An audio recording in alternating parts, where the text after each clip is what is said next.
This is how Moscow's been looking throughout the day as Russia marks victory over Nazi Germany 71 years ago exactly. An estimated 650,000 people have been honouring those who survived the deadliest conflict in human history and those who lost their lives fighting for peace and freedom. It's known as the March of the Immortal Regiment, with crowds snaking through the heart of the Russian capital, carrying portraits of their relatives who fought in World War II. Vladimir Putin also joined the huge sea of people, as did some of RT's correspondents. It's been a long day in the sun for many of these people as they've slowly made their way through Moscow, but the sun still hasn't set on them.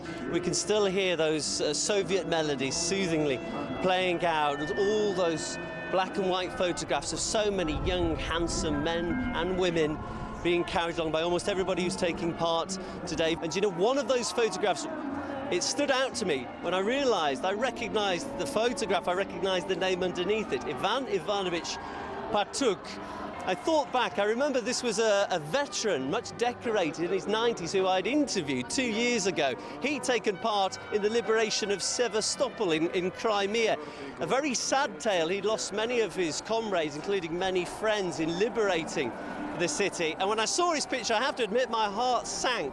But 5 minutes later, who walked across slowly with the help of a cane? No one else but Ivan Ivanovich Patuk. Sat down on the bench next to me here with family and friends to take part in today's very important celebrations. He'll be 94 next month. Not all of the stories of these photographs end in terrible sadness. There's also plenty to celebrate. I'm carrying a photo of my great-grandfather, who was born in 1906. He marched almost till the very end of the war. I'm very proud of him. 4 generations are participating in this celebration. Our great-grandfather, he was at war from 1942 till 1945. He got several injuries. Here are his great-grandchildren, grandchildren, a son. I came to commemorate the memory of my father, a lieutenant who returned from war all injured, there, an invalid who was told that he won't survive, but he lived till he was 78.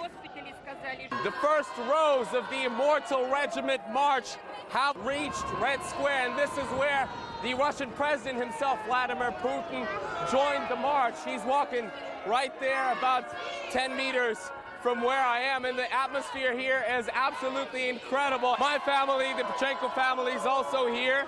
I'm holding the portrait of my great-grandfather. Vladimir Putin is of a different generation, of course, and he's here walking with a portrait of his father, who, of course, also took part in the Great Patriotic War, as we call it here. Now, you see, this is what makes this march special. It's for people of all walks of life, of all generations. You don't need to have any special advertising for this. You don't need to force the people to do this. This is truly the most important holiday on the calendar for this country. The war left scars on all the families, and the people are here to commemorate this. The march really was some kind of spectacle as well. Celebrations, though, they weren't only just held in Moscow, they were held in towns and cities across Russia and also the former Soviet countries as well. An estimated 2 million people are thought to have taken part in the Immortal Regiment marches that have been held in the different regions of Russia. And beyond our borders too, other nations joined in the celebrations as well. It's almost impossible, of course, to find any country, especially in Europe, that wasn't touched in some way by the Second World War, or the Great Patriotic War as it's known here. Around 70 countries have also been doing their bit to mark the occasion. We've been showing you some of those over the past few days, from far afield, from Australia to America. Right now, though, there's about to be another key event to remember all those who perished in the war to defeat the Nazis and to liberate the world from fascism. And you can join in with us too as we observe a minute of silence that's now going to be held across Russia to pay silent tribute to the millions who fell victim, lost their lives or suffered through the years of war from 1939 to 45.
вечная память героям, павшим за свободу и независимость нашей Родины.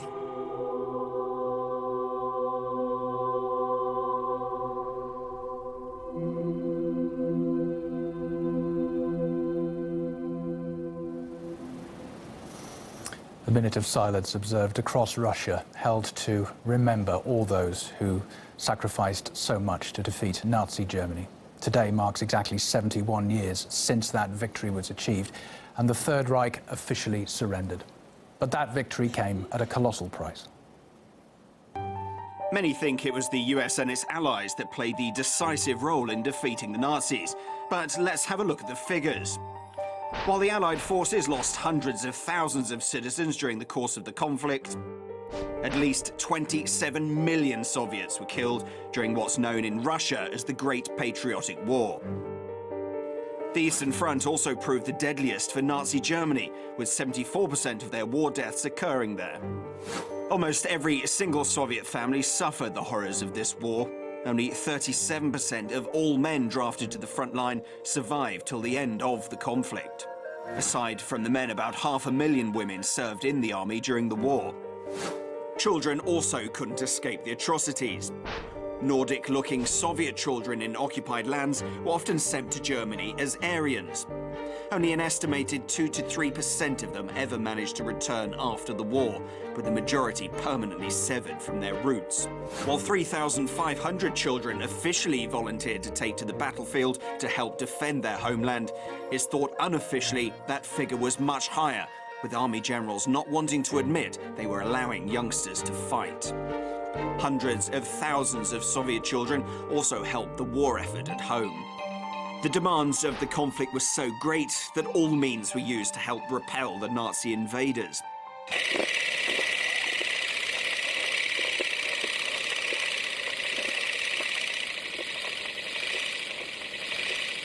Some of the facts that underline just why Victory Day is so important here. Well, earlier we witnessed the signature event for Victory Day here in Moscow, the spectacular parade which showcased the latest high-tech military hardware, as well as 71 aircraft, one for every year since the victory over the Nazis.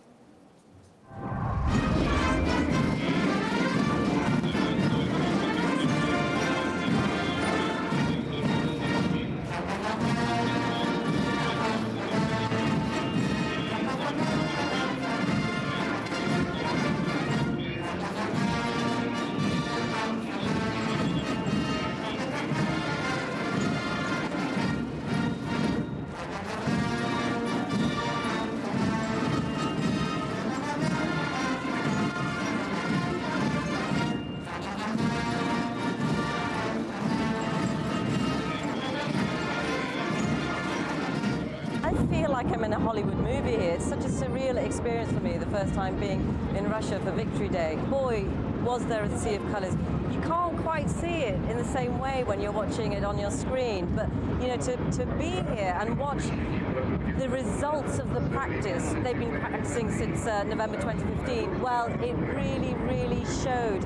And now, these huge tanks coming across Red Square makes Red Square look tiny. It really does.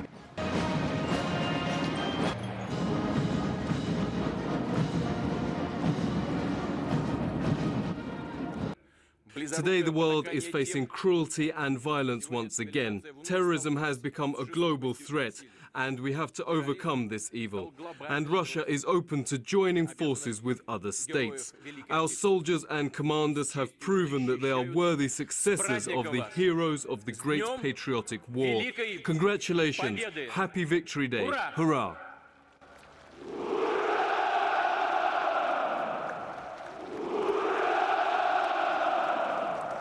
Западный фронт прошел, потом второй Белорусский фронт. Закончил войну в Германии. Полтавы до Берлина дошел. Святое, праздник святой наш. Это наша жизнь. Знайте, что жизнь очень короткая. Не надо не обращать ни на что внимания, а надо добрее быть друг к другу.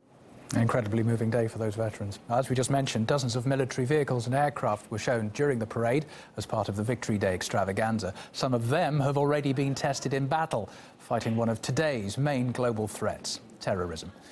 Murad Gazdiev has the details. For 71 years, Russia's finest have marched through and flown over the Red Square.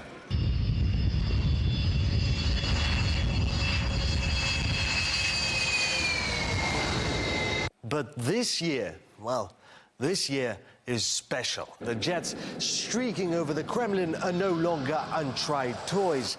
Now they're battle-tested airframes that have pulled more than their weight in war. And I know, you actually learn to tell them apart just by sound. And the worst in that respect is the Su-24, the main workhorse, so to speak, of Russia's air group in Syria. Though what it lacks in looks, it makes up for in its ruggedness and practicality. But this wasn't the Su-24's first war. It was, though, for its younger cousin, the Sukhoi 34.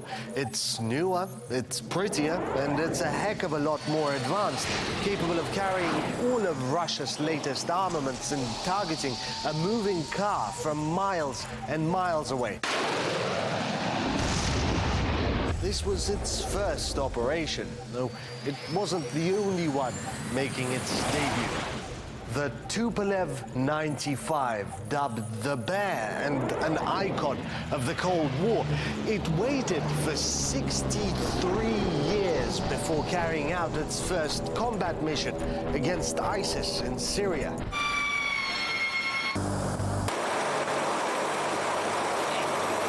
Six decades it waited for, but despite its age, it still got the job done, as did our final entry.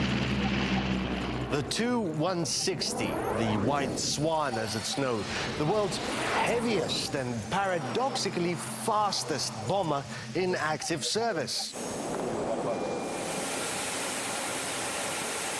Aesthetically pleasing to boot. It was this flyer, by the way, that fired futuristic-looking cruise missiles at Islamic State targets.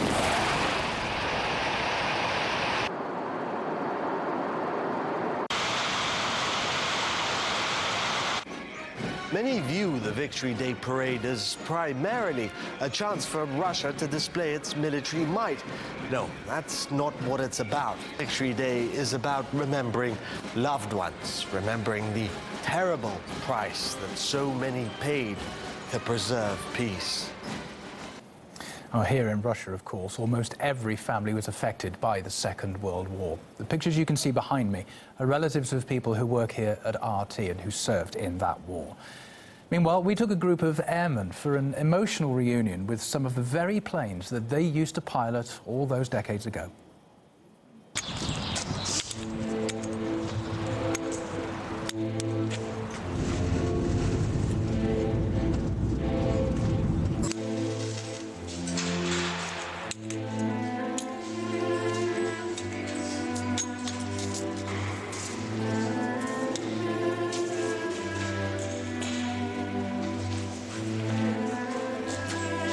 Вот это он сам, да, что и говорить.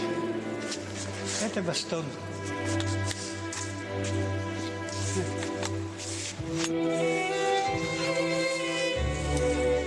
Давно видели последний раз?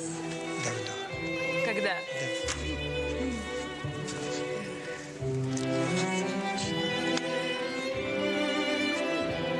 До 52-го года. Последний раз? Да.